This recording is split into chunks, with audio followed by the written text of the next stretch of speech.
Hi, everyone. It is August 2021. Okay, if you have a home, it's your home. If you have an apartment, it's your apartment. And you feel secure. I hope you're really grateful. I really hope that you're grateful for it and that you don't take it for granted. You know, what this nation has become is so frightening. The evil is really, well, it has manifested itself for a very, very long time, depending on what people have paid attention to. Maybe they've seen it. Maybe they've called it something else, like, oh, no, that's drug addiction. It's their fault. You know, all of the judgments that are placed on people from people who are using those judgments to justify doing nothing to help people. You know, this idea that all homeless people are drug addicts and alcoholics and they've done this to themselves, when we have seen now for such a long time the policies that our fabulous politicians come up with, the deliberate destruction caused by psychopaths and narcissists, when we have seen, you know, the narcissism explode like a disease.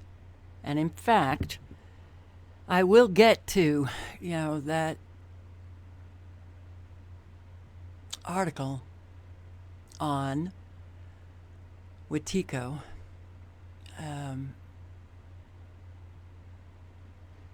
Not sure where. I just wanted to show you the I'll get to a lot. You know, here you might want to pick up this book, Wetiko, Paul Levy and Larry Dosey, The Virus of Selfishness. Well, that doesn't really capture the disease of Wetiko. I'm going to be reading It's No Time to Be Normal, that's for sure. I'll read this article, Paul Levy, Let's Spread the Word, Wetiko. It is a disease now that is so obvious. It's kind of so obvious in our face that we miss it. But we are very, very sick people. And unless we do some work to heal ourselves, individually speaking, but certainly we need it fast on the aggregate level, the evil will just become so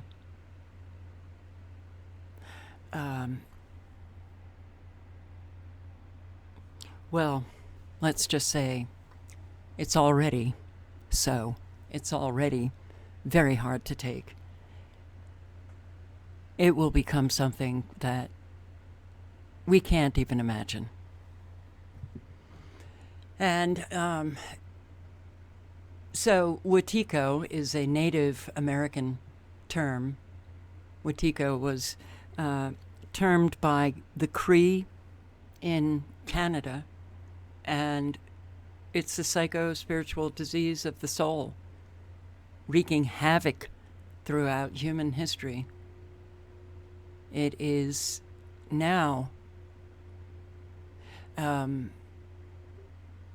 malignant.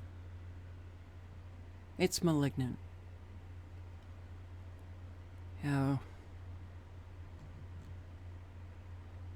It's psychosis. Very root of humanity's inhumanity to itself.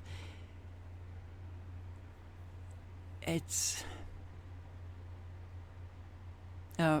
we have been, throughout my entire life, only only increasingly so, more and more destructive, insane, violent, and I'm talking about towards one another. There's nothing that we can do. You know, we can't reach the Rockefellers and the Rothschilds and Pope Francis and the Pelosi's and Biden's and the Clintons and all of these people.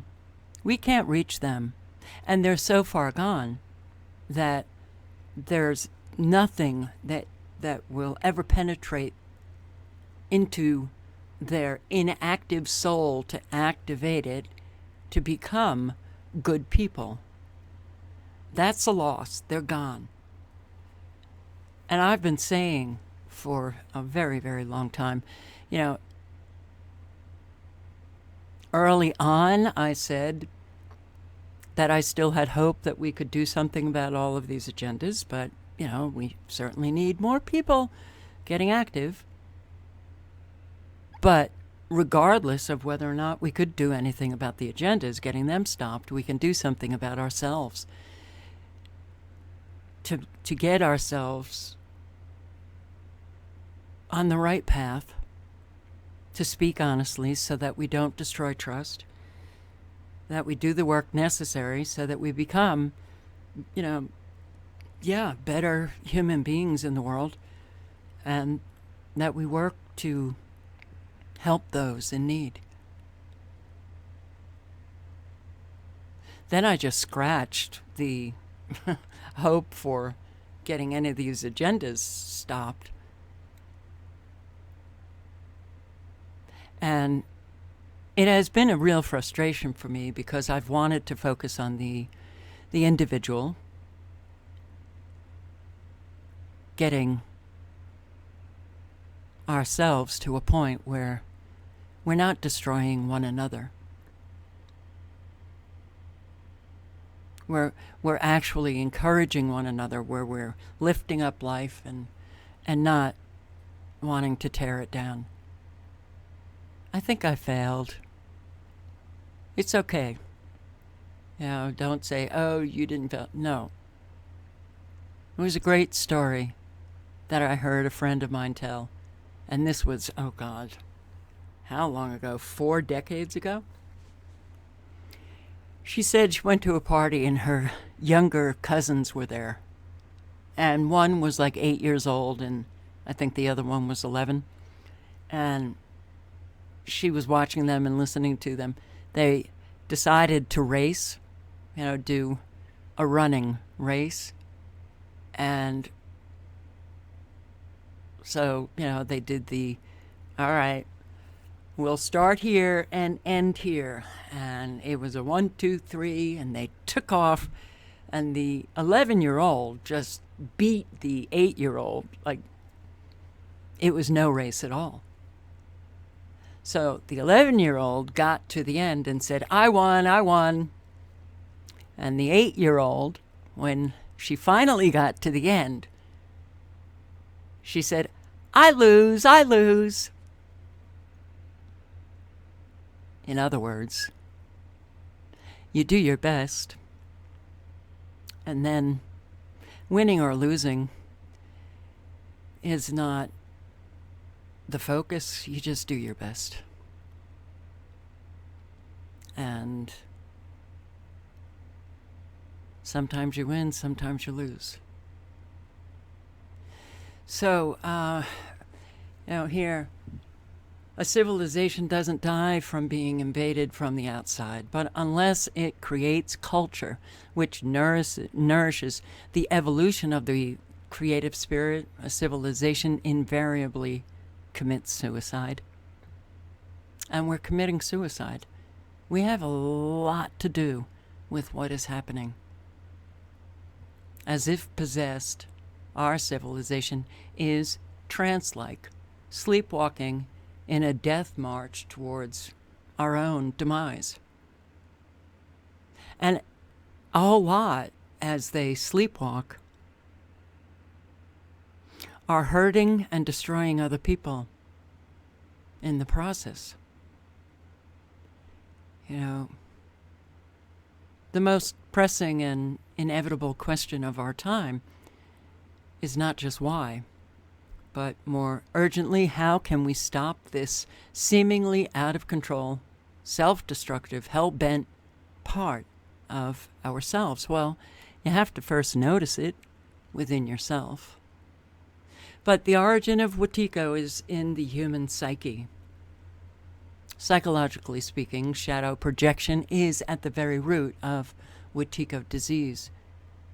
Shadow projection is a process in which we split off from and project out our own darkness onto others, our own bad behaviors, immoral behaviors, our own anger and manipulative, or our scapegoating, our refusal to take responsibility, our need to be right, and all of that kind of stuff. We just project it onto others.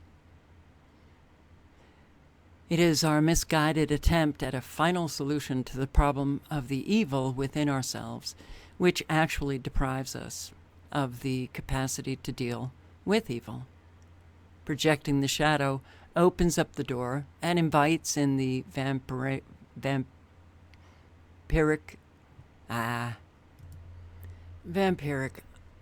I do apologize. I am very tired. And my brain is really not quite there. So projecting the shadow opens up the door and invites in the vampiric entity of Wetiko to make itself at home in the most intimate spaces of our own psyche. It is through the dynamic of shadow projection that the Wetiko bug digs in and entrenches itself within our psyches, where it is then able to commandeer the executive function of the psyche to its own ends. When we project the shadow, we unwittingly become a conduit for evil to possess us from behind, beneath our conscious awareness, and to act itself out through us. When there is mutual shadow projection between individuals, groups, nations, each side has an unconscious investment in the other playing out the projected evil so as to prove their own self-righteous innocence, a dynamic which becomes self-reinforcing and continually feeds the polarization in the field. Shadow projection, as it collectively plays out en masse on the world stage, is an outer reflection of the initial process within ourselves of our benighted effort to exterminate our own darkness. When shadow projection happens en masse, it is as if the archetype of evil emits its toxic radioactivity underground through the shared unconscious of the collective. You know, Wetiko, Scott Peck, and the people of the lie calls it malignant narcissism. And this is a quote from People of the Lie. And if you have not read The People of the Lie, The Hope for Healing Human Evil, I highly recommend you get it and read it, because it's a real informative, educative tool to see what has happened here, collectively speaking. You know, look, narcissism existed before the baby boomers, but the baby boomers boomed it. They boomed and exploded it. You know, any generation that has a motto that is, what is it? The one who dies with the most toys wins.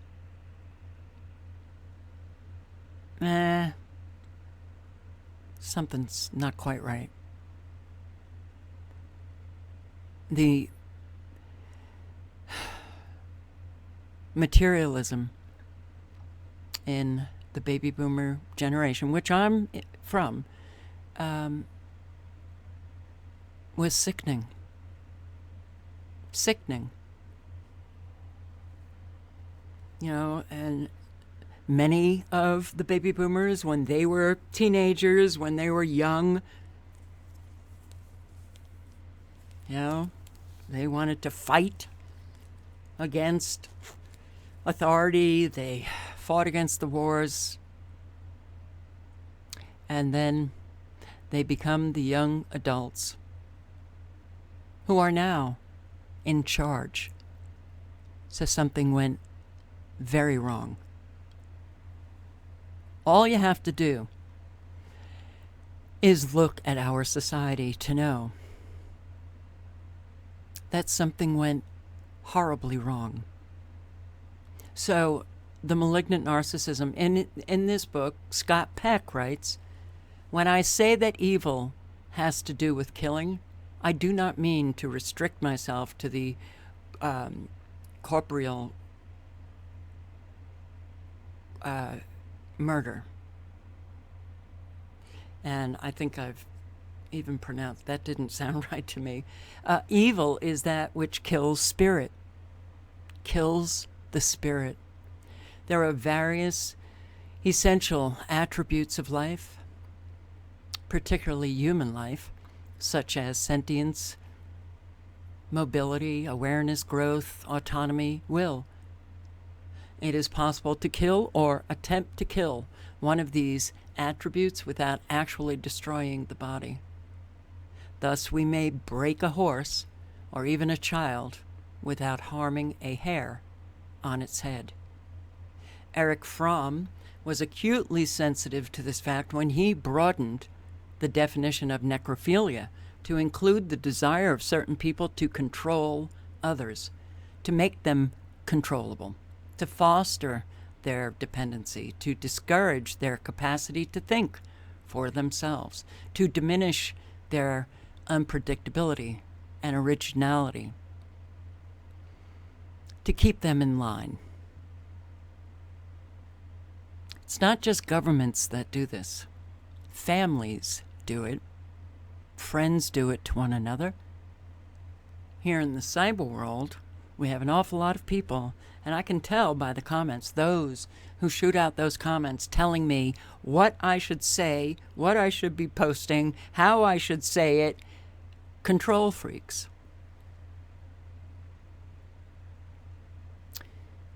Distinguishing it from a biophilic person, one who appreciates and fosters the variety of life forms and the uniqueness of the individual, he demonstrated a necrophilic character type whose aim it is to avoid the inconvenience of life by transforming others into obedient automatons, robbing them of their humanity.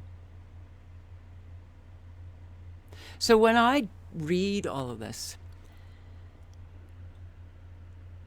and throughout the videos that I've posted, my main focus is on you who's listening. Not government, not the Clintons or Pelosi's or Rothschilds, Rockefellers. No, it's on you. It's on all of us. Because we could fight against the effect that all of this has had on ourselves. And every individual has been affected. If you think you haven't, then you really haven't done that self-reflective work to understand how you played a part in this nightmare. And if you don't do that work, you will never play a part in bringing light to the world. Sounds dramatic, but you will always be just a part of the nightmare. We have to pull ourselves from this system and make ourselves right. Evil, then, for the moment, is the force residing either inside or outside of human beings that seeks to kill life or liveliness, and goodness is its opposite. Goodness is that which promotes life and liveliness. So you're either on one side or the other.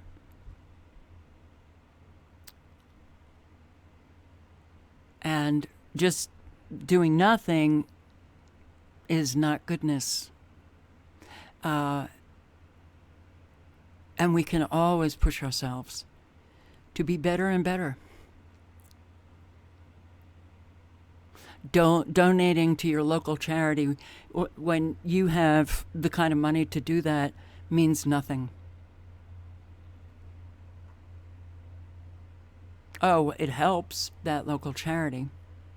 But I know an awful lot of people who have donated, throughout my life I'm talking about, they donate to this animal shelter, or they don't, but they don't do anything.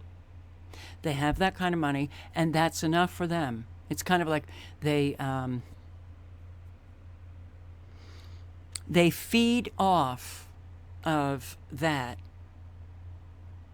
enough to sustain their delusion that they're just a really good person in the world.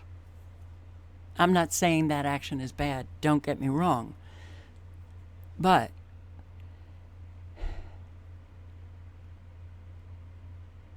unless you change, and it's phenomenal to me that I still receive comments from people who say, the human being can't change. The only thing we can do is submit ourselves and be saved by Jesus. Wow. Well, that means they will never change. So, growing up in our culture, I'm sorry, unless you came from a really healthy family and your parents put you on a trajectory where you became a really healthy adult, which, sorry to say, it's rare, then you became an adult with dysfunction, with an awful lot of that darkness inside you, which a whole lot of people don't want to face, so they put it into their unconscious, which is their shadow.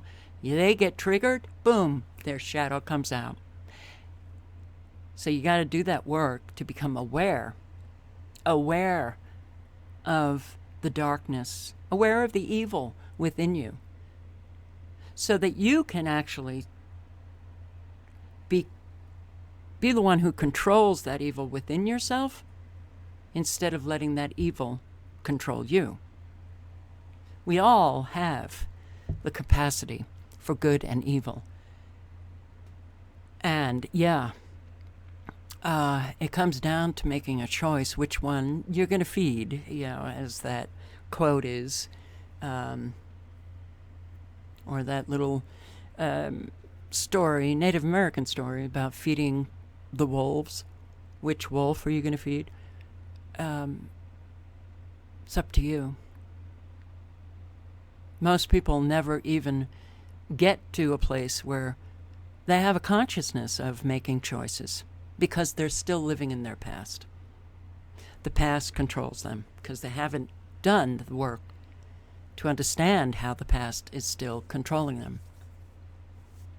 So, malignant narcissism, actually, can you think of all of the evil that is playing out right now? There's a lot of it. There's a whole lot of it.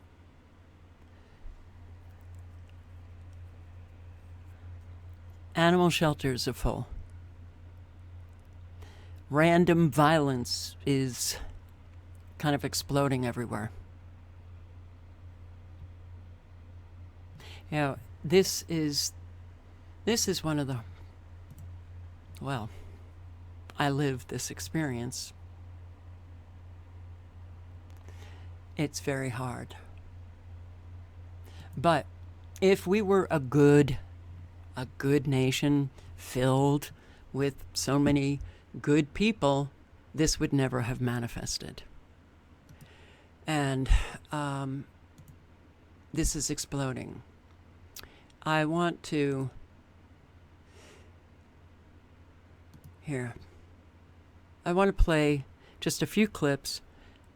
I'm going to get back to more of Scott Peck on malignant narcissism. Then, in my next video, I'm going to show more clips and then read more about Wetiko.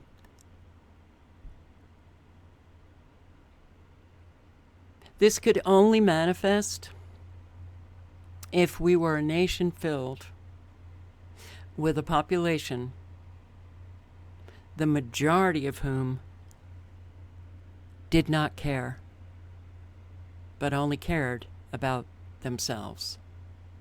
The selfishness of Wetiko.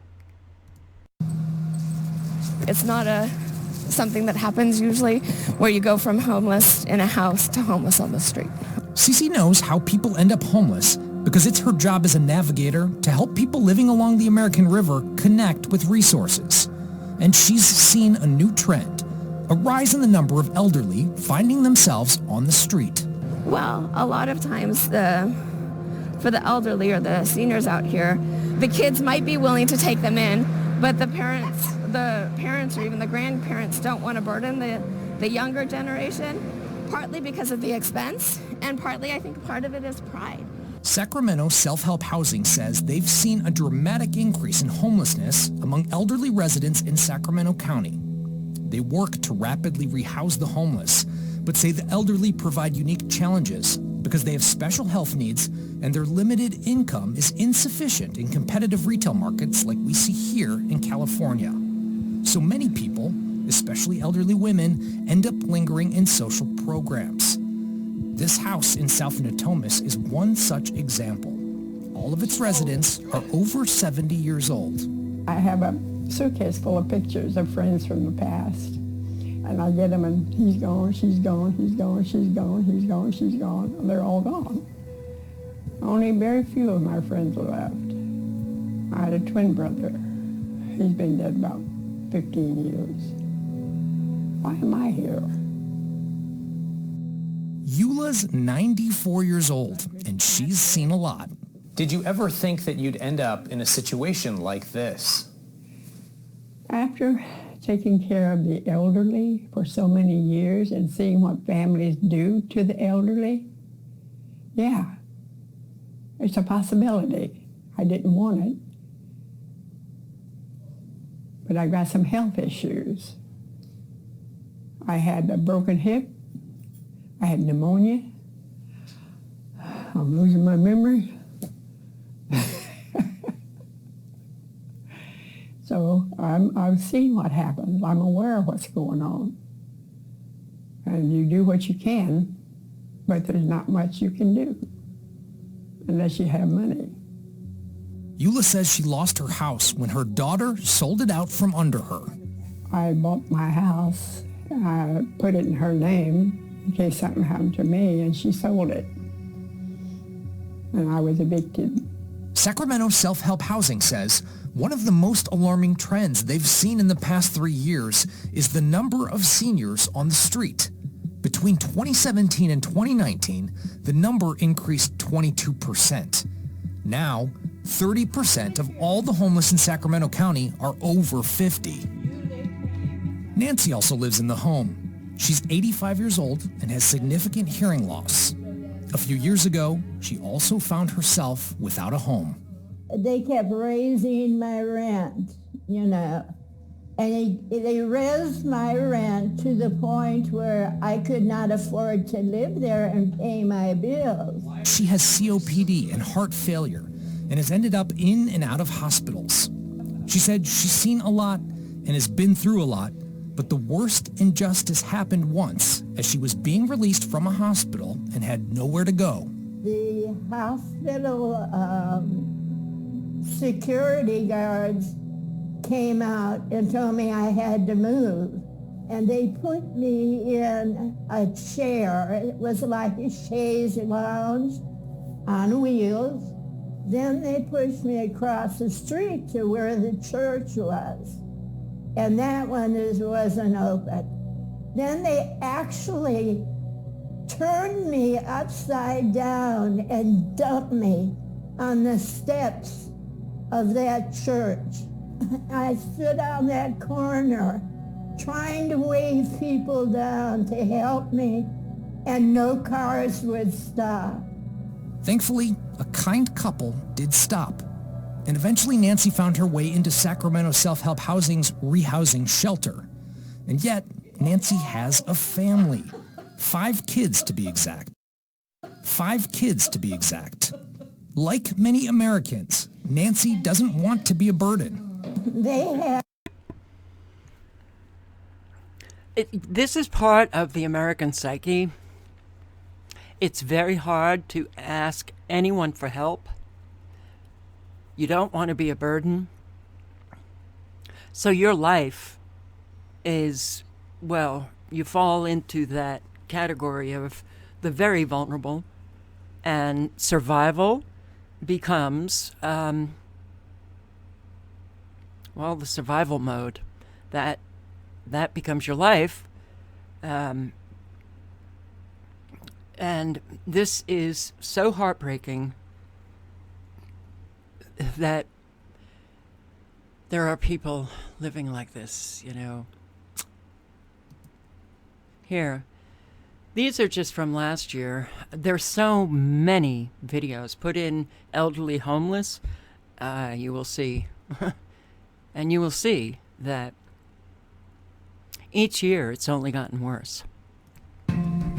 Half of Arizona's homeless population is over the age of 50. That's according to a 2019 report from the Arizona Department of Economic Security. Often they end up priced out of a place to live, but don't find out before it's too late. New tonight, ABC 15 investigator Courtney Holmes is looking at the growing crisis and One Valley seniors' attempt to stay off the streets.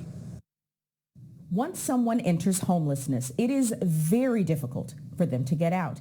And that is especially true for seniors, many of whom are beginning to experience homelessness for the first time. Tonight's story is about a 78-year-old woman who is about 6 weeks away from that reality, and she has no idea how to stop it. I feel like this is my home, and I know how to get around. And for 13 years, Linda Freed's East Mesa apartment has been home. Her lifetime of memories inside and a place to relax outside. I feed the hummingbirds. But that stability is changing more quickly than Linda ever thought possible. In August, she says she was put on a month-to-month agreement. By mid-November, the 78-year-old says she was told to get out by New Year's Eve. I just don't know what to do. I'm just beside myself sometimes. And I'm sorry, I'm getting a little bit teary-eyed because it's so overwhelming. Linda hasn't looked for a home since 2007. With limited funds, no internet, and no smartphone, she spent the past week on her landline searching for somewhere to go. I can't seem to find any help. Nobody wants to do anything because of this pandemic, and you can't go somewhere and talk to somebody anymore. They put you on hold. And when she does get through, they say that we have a waiting list of 5 years, 4.5 is the least. One lady said, well, you might have a miracle, you know, but I said, miracles do happen. But Linda does need a miracle. She pays $635 a month for a 2-bedroom apartment. Market rent for a similar place is closer to $1,200 in Maricopa County. It is impossible for most elderly and most working folks to qualify for that. Lack of affordable housing just one of many obstacles for seniors and the patchwork system that's in place to help, according to Wendy Johnson with Justice Center. We have no tools to deal with this many seniors, let alone this many poor seniors, under-resourced seniors. And we have a generation of them. The nonprofit runs a day center and helps seniors find affordable housing. Even then, they can't find a landlord with either empty space or who's willing to take a voucher. Wendy says the first line of defense is to try negotiating with the landlord. Would they consider a longer-term lease? Would they consider a slight raise? Linda says her rent was always on time, and the property manager would not give her an explanation for why she had to go. We stopped by their offices in Mesa. Haven't heard back. I feel so helpless and hopeless. But Linda has no option but to keep trying. What are you most afraid of, Linda? Of not having a place to live, to be out on the street, have to give all my memories away. But memories are in your head, but sometimes that's not enough. Courtney Holmes, ABC 15, Arizona. Okay, so how does this come about? Greed. Want more money. Kick out the elderly. Don't even give a reason. Ignore them. Does something have to change? Yeah. Do other people in this community, and all communities, have to change? Yeah. Do people in the community need to band together and go to these management offices and question these decisions that they're making? Yeah.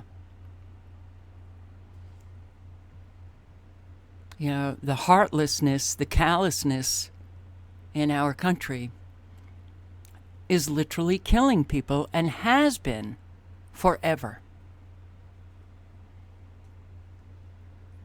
So, okay. And many have family.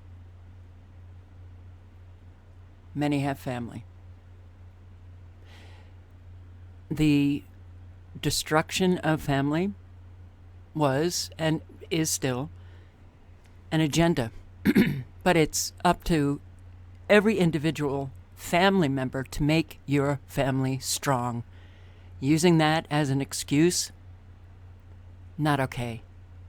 Not okay.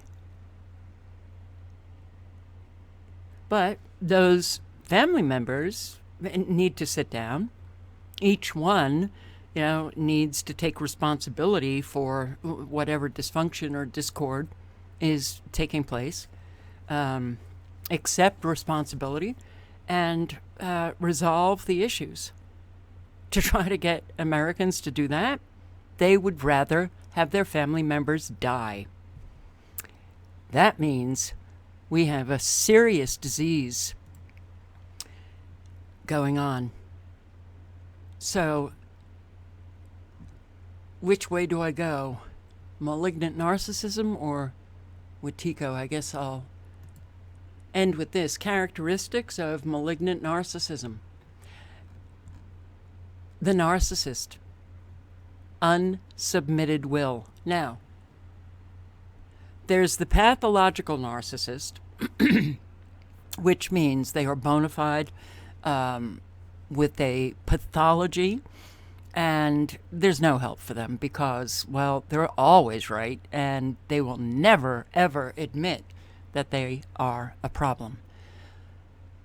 But it's a scale, like everything else.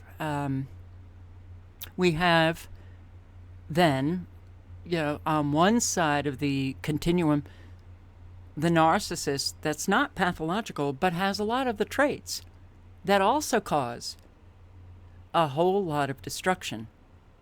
And then on the other side of the continuum, you have, and as you continue up the continuum, you have the pathological malignant narcissist.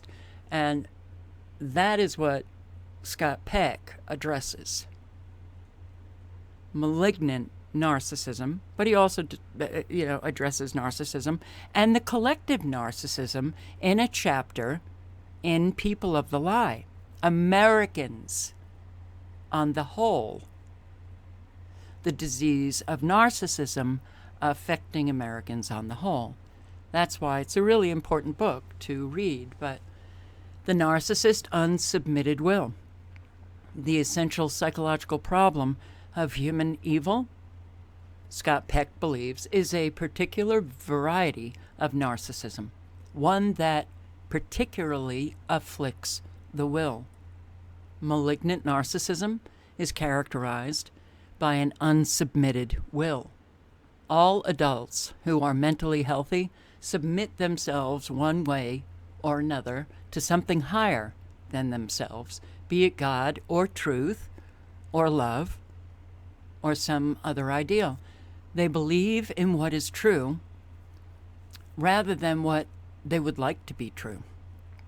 In summary, to a greater or lesser degree, all mentally healthy individuals submit themselves to the demands of their own conscience. And these are excerpts from the People of the Lie. So, not so with the evil, however. They are men and women of obviously strong will, determined to have their own way. Such people literally live in a world of their own in which the self reigns supreme. The narcissist's disguise and pretense, while they seem to lack any motivation to be good, they intensely desire to appear good. Wow, do we have a lot of those. So while he's addressing the malignant narcissist, the pathology of that particular narcissism, think about the continuum and think about a whole lot of people with these kinds of traits that they never pull it together to recognize as wrong and try to correct. So they go about life, well, literally putting the elderly out on the street because they want to make more money.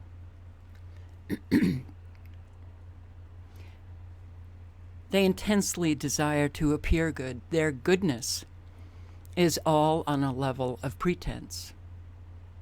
Yeah, and when I was talking about, people who, I donate, to cancer organizations. I donate to the homeless. I don't. Appearance. A whole lot. And I'm talking about people who I've had in my life. It's a lie. And that is why they are the people of the lie.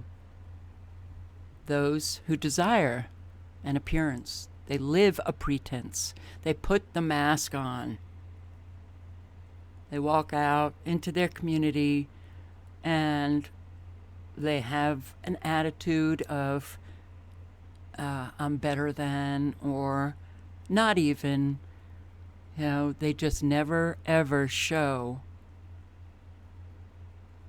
who they really are. We're very good at disguising who we are. The malignant narcissist, however, is a master of disguise. They are not apt to wittingly disclose their true colors, either to others or even to themselves. The disguise is usually impenetrable naturally, since it is designed to hide its opposite. The pretense chosen by the evil is most commonly the pretense of love. Oh, I love. They even put themselves in professions, like therapy. Got a whole lot of psychologists, psychiatrists, therapists who are very sick themselves, but they've chosen that profession so that they can sit in the well seat and their patients sit in the not well seat and, oh my God, you're just so great and you get to listen to all of these stories. How do you do it? Or they go and become a pastor. The narcissist refusal to acknowledge sin, the distinction between evil and ordinary sin. It is not their sins per se that characterize evil people, but the refusal to acknowledge it. And if they do not acknowledge it, they will continue. They will continue hurting, harming, destroying. That will be their footprint throughout life. Because if they do not acknowledge it, they will never do anything to change. So how are we to define them? By the consistency of their sins. While usually subtle, their destructiveness is remarkably consistent, characterized by their absolute refusal to tolerate the sense of their own sinfulness. They just go on, doing the same old, same old. But when you have a people, a whole population that, yeah, the majority of whom behave like this, it's an evil country that you live in, and that needs to be faced.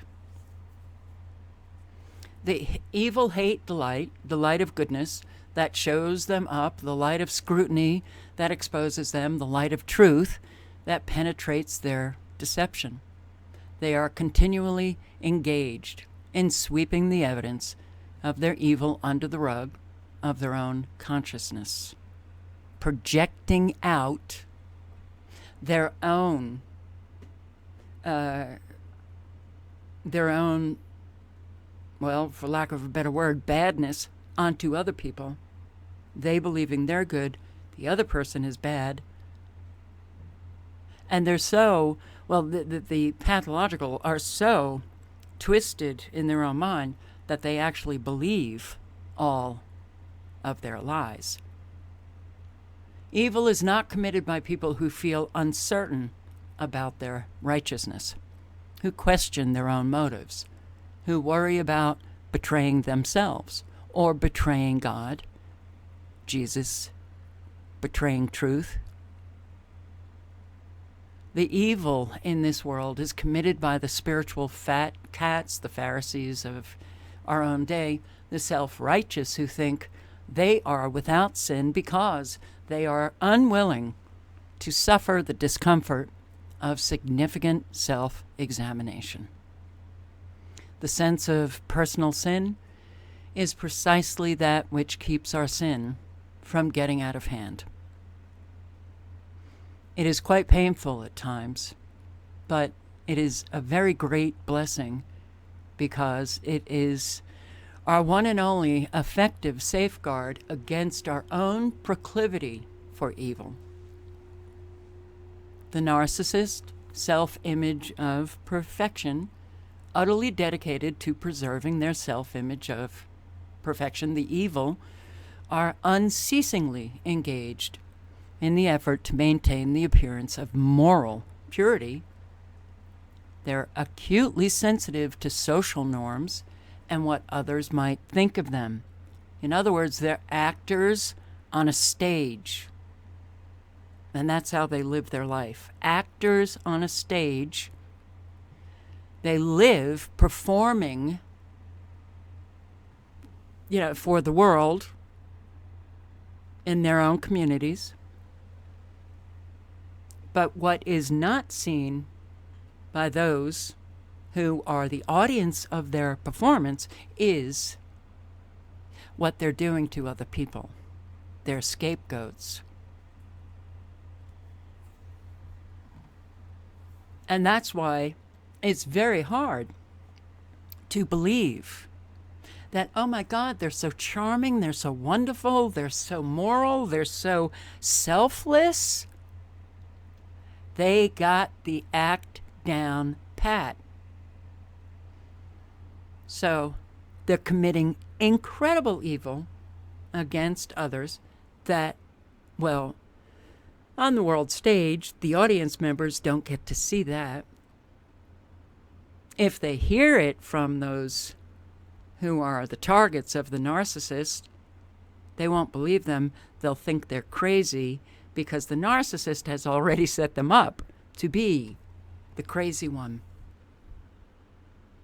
Their destructiveness, the power of it, is, unless you've experienced it, you have no idea what they can do to people. The narcissist's excessive intolerance of criticism, the malignantly narcissistic insist upon affirmation independent of all findings. You're great, bow down to them. Don't criticize them because you will see what happens. Self-criticism is a call to personality change. The evil are pathologically attached to the status quo of their personalities, which in their narcissism they consciously regard as perfect. You shame them in front of their audience members. You criticize them even when alone. You will feel the wrath of narcissistic rage, vindictiveness, all out, to the point of literal destruction of your life. They may not kill the body, but they will kill the spirit. They will kill your own will. They will leave you destitute until you die. That's those on the extreme. But when I see what's happening in our own country, when I have spoken to so many people, when I have been a member of AA, no longer, but was for about 30, 35 years, when I've had a lot of people in my life, and the superficial friendships is not what I engaged in. You know, if I called somebody a friend, it was not a superficial relationship. So I heard an awful lot. I observed people, and unfortunately, again, it's on a continuum, but we had a serious problem with families, you know, certainly throughout my entire life. And I don't know one person who came from a family that sat and tried to resolve their issues. You cannot love if you are living dishonestly, because truth equals love. You cannot love genuinely if you live dishonestly, speak lies,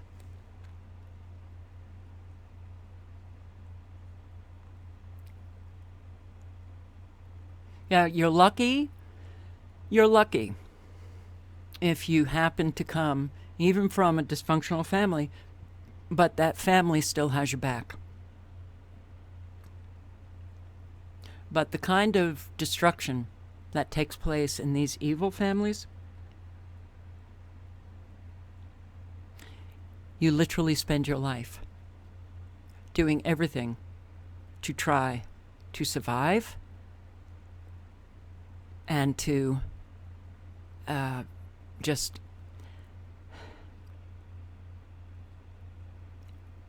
be content and succeed at whatever it is, that you're deciding to do as an adult. It is extremely hard. The further down you go on the continuum, when you look at all of the addicts, and when you look at all of the alcoholics, and when you look at all of the individuals that carry the damage,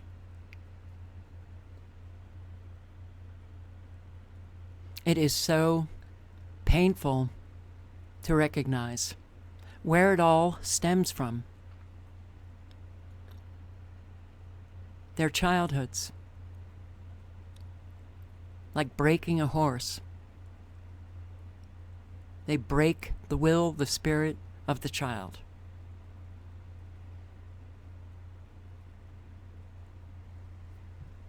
And then, of course, you go through life because everybody has been ignoring the family discord. We're not going to go there. Well, if we don't go there, there's no hope for ever getting out of this nightmare. All we'll do is get into a darker nightmare, because the family unit is a reflection of the society. Your goodness is going to stem from the family. Your evil is going to stem from the family.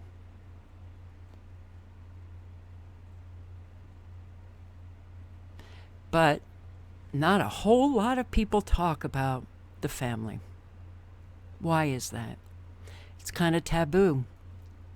Can't talk about parenting. That's taboo. Most people have kids, so when they hear the talk about parenting, boing, triggered.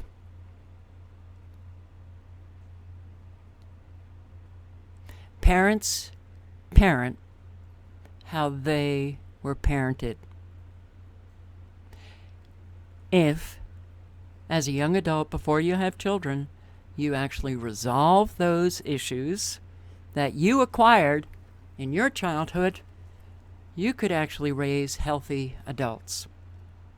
And there's also this idea that you don't get to say anything about my parenting. Mind your own business. It is my business. Because what you produce, what you do to them as children, well, they become adults. And then they affect all of us. So it is our business. Scapegoating. Evil is the use of power to destroy the spiritual growth of others for the purpose of defending and preserving the integrity of their own sick selves.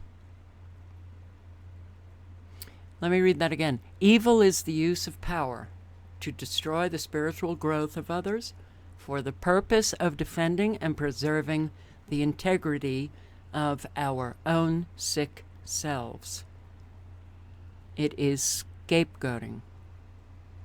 Continuum. People scapegoat other people all the time because they can't admit that they've been wrong. They have to be right. And if they have that right Watiko in their brain, then they have to scapegoat others. A predominant characteristic of the narcissist, for sure, because in their hearts they consider themselves above reproach. They must lash out at anyone who does reproach them. Sacrifice others to preserve their self-image of perfection. Uh-oh, my cats are...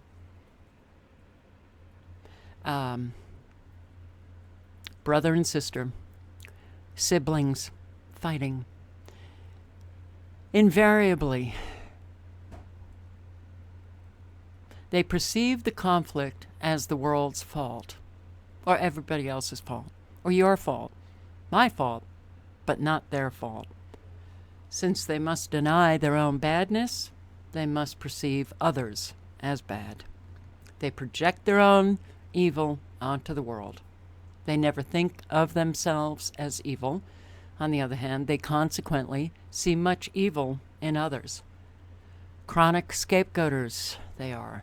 The evil attack others instead of facing their own failures. The narcissist intellectual deviousness, a reaction that the evil frequently engender in us, is confusion. One woman wrote, "It was as if I'd suddenly lost my ability to think. Lies confuse. The evil are the people of the lie, deceiving others, as they also build layer upon layer of self-deception. The narcissist coercion and control of others, the exercise of political power, that is, the imposition of one's will upon others by overt or covert coercion in order to avoid spiritual growth.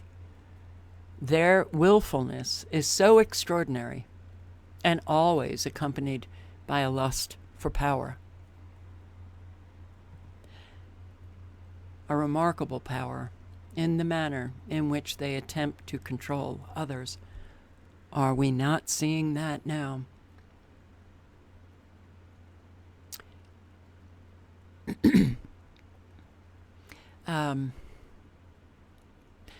No, they don't have any bounds.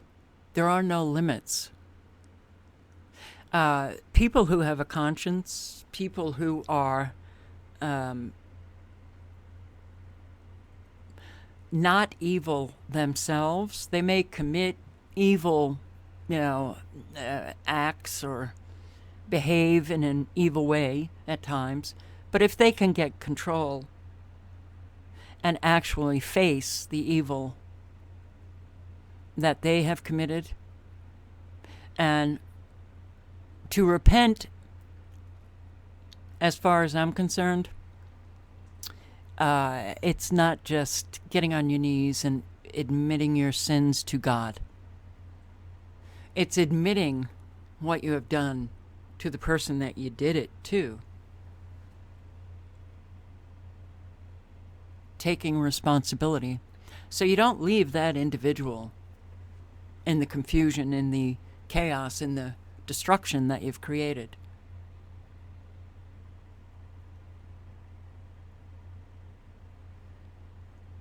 No bounds. They can literally leave their own to die. The narcissist, lack of empathy, lack in whole or in part the capacity for empathy, the evil, their narcissism makes the evil dangerous, not only because it motivates them to scapegoat others, it deprives them of the restraint that results from empathy and respect for others. They have their life is all about them.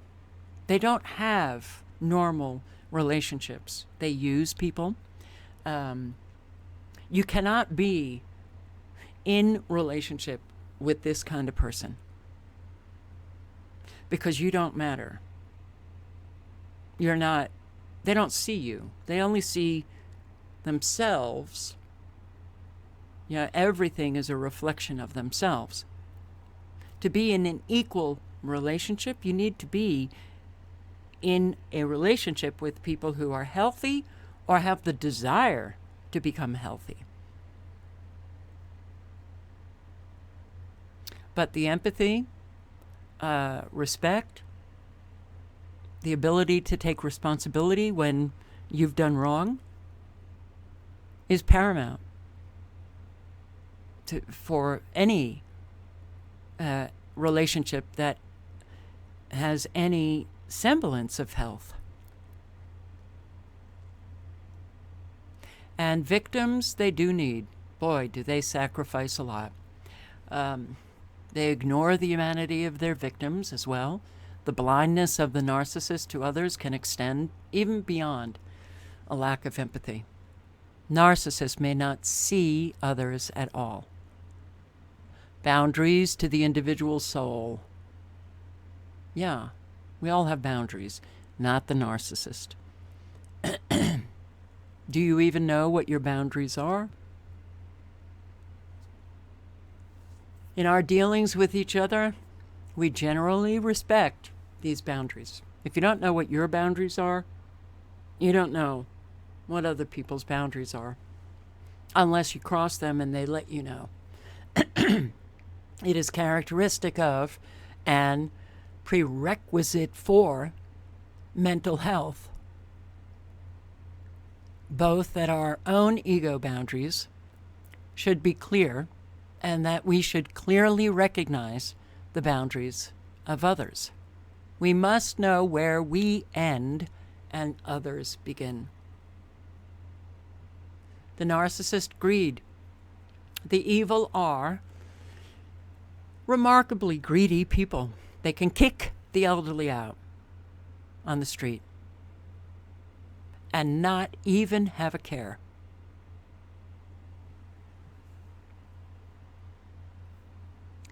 And they are cheap.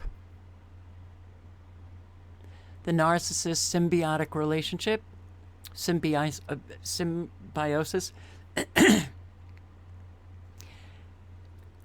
as we use the term in psychiatry, is not a mutually beneficial state of interdependence. Instead, it refers to a mutually parasitic and destructive coupling.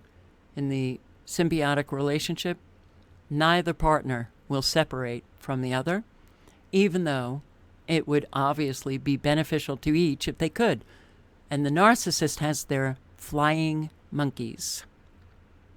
And they develop symbiotic relationships, sometimes with their golden child. The golden child's life has literally been destroyed. Well, I'm talking about my own family right now. Every dynamic is different, but the dynamic that I have is there is a symbiotic relationship between my mother and brother. My brother operates in life at my mother's instruction. She has literally destroyed the life of her firstborn, destroyed the life of her third and lastborn, me, and unfortunately produced in the ignored middle child a narcissist, rather psychopathic daughter. It's the destruction is very real. Throughout my entire adult life, the refusal to talk about the evil that takes place in families, that, you know, the familial dysfunction is also on a continuum, and there's a bell curve of that, you know, continuum. And in the bell curve, you have the socially acceptable dysfunction, you know, where those can still function, but the dysfunction is very real. And without resolving that kind of dysfunction to become a healthy family, well, a whole lot of them bitch and complain throughout life about having to visit, you know, so-and-so, or, oh my God, the holidays are coming up and I can't stand it. And they come back and they swear that next year, that's it, I'm not going. And they go. And, you know, this one's ripping apart, you know, the other one, the family members. I mean, you know, the drunk who throws the Thanksgiving turkey out the window and all of the crap that goes on. but they can pay their bills. They can function to a degree that their mental illness it's not life-threatening.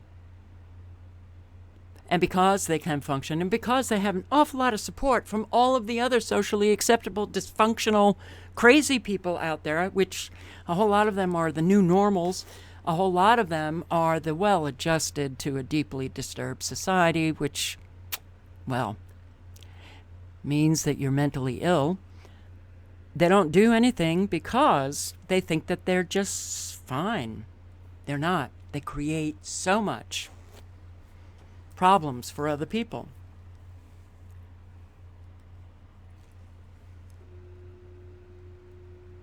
But because there has been we socially engineer one another. We like to just focus on the elite, quote unquote, or the government officials, the psychopaths, the CEOs, the Mark Zuckerbergs and the Bill Gates and all of them. We're not focusing also on ourselves and those around us that also create, on a different kind of scale, for sure, they create their own destruction. They have a lot of the same traits as those crazy people we talk about all the time. Same traits. Control freaks. They socially engineer you into silence. The judgment that people make, the presumptions that they make about lives that they don't even know. They hit hard whenever you talk about something that personally upsets you. They shame. The don't you ever, what? Oh, so you're a victim? My entire life has been about, people and listening to it, my God, listening to all of the, those phrases in AA, just let go and let God, and don't look back, and no, because your past is actually incredibly powerful in your present if you don't look back. It informs your every decision. How you behave has to do with your past. How you treat others has to do with your past. And if you don't work that stuff out, we don't, as I've said, we take the action, right? And we let go of the result. Because without any action, we don't even cause a ripple effect. But we don't know what the ripple effect will be. And throughout life, I've recognized, it's kind of like that moment where you're kind of brought to a dead stop and you go, wow. Well, at least for me, I was really influenced by what that person said. Don't even know them, but really influenced listening to them, in a lecture or wherever. They don't know the ripple effect that they had on me. I don't know the ripple effect that I've had. A whole lot of my ripple effect was not good. Boy, did I have to clean myself up.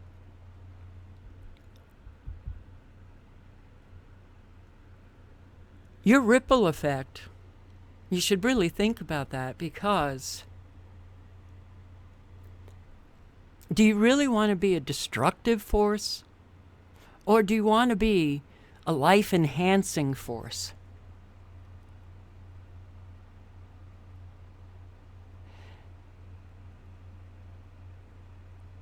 So,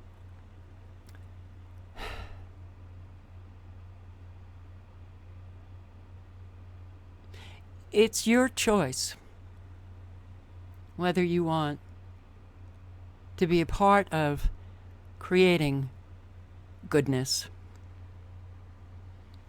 or be a part of the evil. And it really does come down to it. Check out your behavior every single day. What have you done? What are you doing with your life? What's going on in your community that you're ignoring?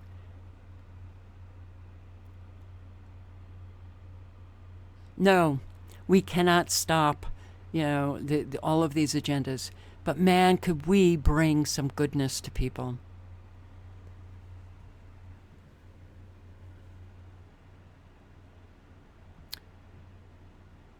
In every evil couple, one partner at least slightly enthralled to the other. There's always this enabler. My stepfather was the great enabler of my mother. He kept her profoundly sick and evil. And evil in families. Evil seems to run in families. Of course. People are not born evil. The way to get there is from abusive, neglectful, sick, twisted parents. They put you on that trajectory. As an adult, no. If you're waiting for someone else to fix you, forget about it. It ain't happening. That's your responsibility. It's unfortunate, very unfair. And most parents will never, ever take responsibility. They will continue to blame you for what they did to you. But it's your responsibility to fix yourself and get yourself straight. And yes, people can change if you're willing to do that work. So, evil will also contaminate or otherwise destroy a person who remains too long in its presence. The evil deny the suffering of their guilt, the painful awareness of their sin, inadequacy, and imperfection, by casting their pain onto the other through projection and scapegoating. They themselves may not suffer, but those around them do. Evil causes suffering. Landlords who kick elderly out, they have nowhere to go, and they know it. They know it.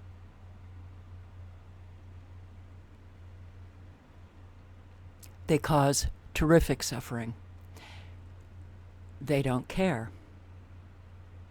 The evil create, for those under their dominion, a miniature sick society. The children of evil parents enter adulthood with very significant psychiatric disturbances. And boy, do they. I can vouch for that. It is doubtful that some can be wholly healed of their scars from having had to live in close quarters with evil without correctly naming the source of their problems. In fact, in this book, Scott Peck writes, adult children will never grow up unless they can face the sickness within their parents and properly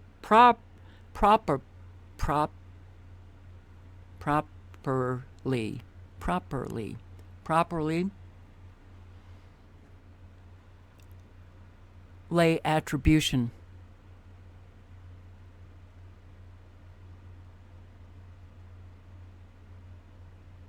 It's we really, one of the reasons why we remain children as adults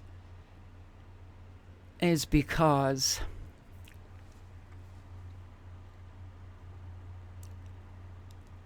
it's very hard to confront the evil or the dysfunction in your own parents and say, this comes from you. Oh my God, we can't blame anyone. No, you can.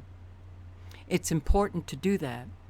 Important for your own process of maturity. Also important for the parent. Oh, they may just say, to hell with you. Oh, you're always blaming everyone. You're always, whatever parents do. Because they can't accept responsibility. Because they're still children themselves. But if you don't do this, you never present an opportunity for your parents to grow. However they take it, that's the result you have to let go of. But if you say nothing and allow these people to just do whatever the hell they do, you will never, ever be someone who presented for them an opportunity to grow, to be a better human being. You become an enabler of all of their bad behaviors. To come to terms with evil in one's parentage is perhaps the most difficult and painful psychological task a human being can be called on to face. Most fail, and so remain its victims.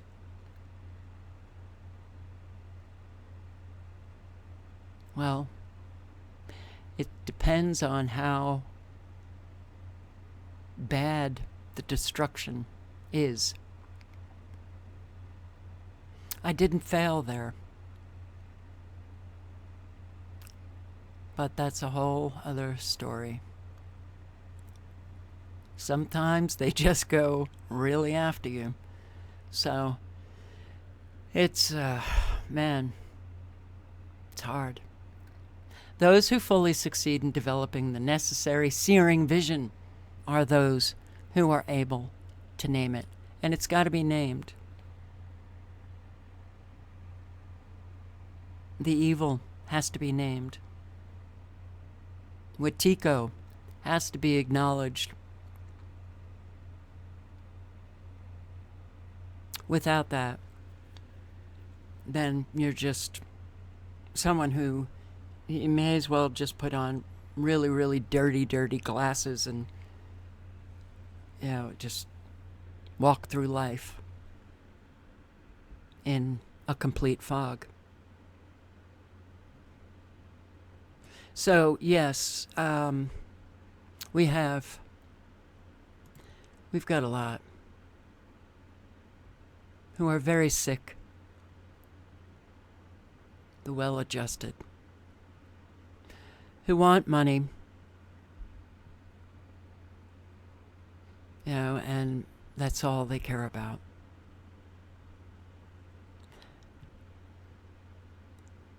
There is an awful lot of elderly going homeless. So I guess I'll end with this. How about, you know, the coronavirus, right? Putting people into isolation because they want to protect them from a virus? No, they don't. No, they don't. They want to make sure that people aren't like talking about all of these agendas, but they also want to kill you because isolation kills, especially the elderly. Northern Michigan University nursing students are working with Little Brothers Friends of the Elderly to shed a light on how loneliness and isolation can affect the elderly. Local 3's Brianna McLean joins us in the studio with more. Brianna? For many elders in the UP, living in isolation is already difficult enough, but dealing with it during a pandemic can have a big impact on the elderly and their health.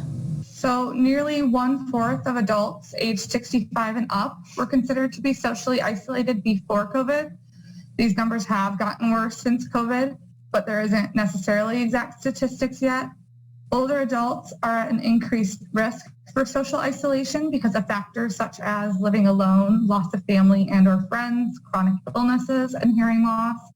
Loneliness and isolation in the elderly can increase rates of anxiety, suicide, and depression. There's a 4 times increased risk of premature death. There's a 50% increase in dementia, a 29% increase in heart disease, a 32% increase in stroke. The students offer ways to help with loneliness. We have first is adopting a pet. Obviously owning an animal can be a lot of responsibility, but it can be really rewarding. And if you've had past experiences with animals and if you have a love for animals, this can be a really positive way to find a connection during COVID. Also, you could join a club. Other ways include making plans on days you know might be tough, such as holidays, schedule phone calls or video chats, physical activity, and creating a regular routine. Okay, so for an awful lot who have been isolated, even prior to the pandemic, there's a lot of effects that go along with the social isolation.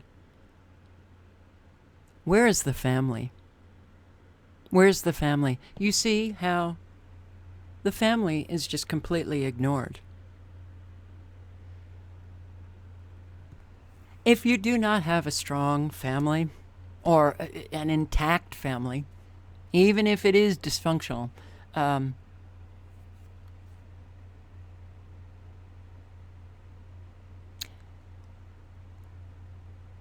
well, you can very easily, certainly as you age, end up, they literally kill you. This kills the spirit. The elderly put into homes, family ignoring them. Or they go homeless and family ignores them. You know, these women, 94 years old, 85 years old, and they don't want to burden their, well, the 94-year-old has a daughter that literally just made her homeless. And the other one don't want to burden. See, even if my mother went homeless, my mother is evil. Now she's got millions, so she's perfectly fine. But if that was not the case, and everything that that woman has literally done to destroy my life, if I found out she was homeless, I know that there's nothing, I couldn't just leave her on the street. A whole lot of children, adult children, don't care. Now that has something to do with the dysfunction in how they were brought up.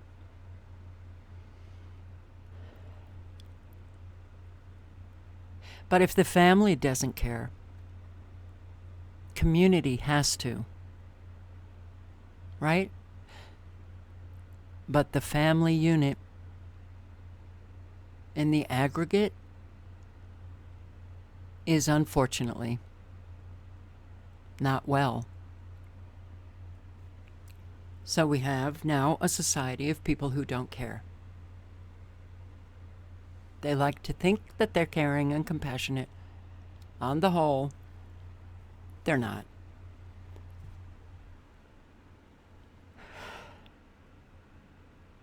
Okay. If you're still listening, thank you.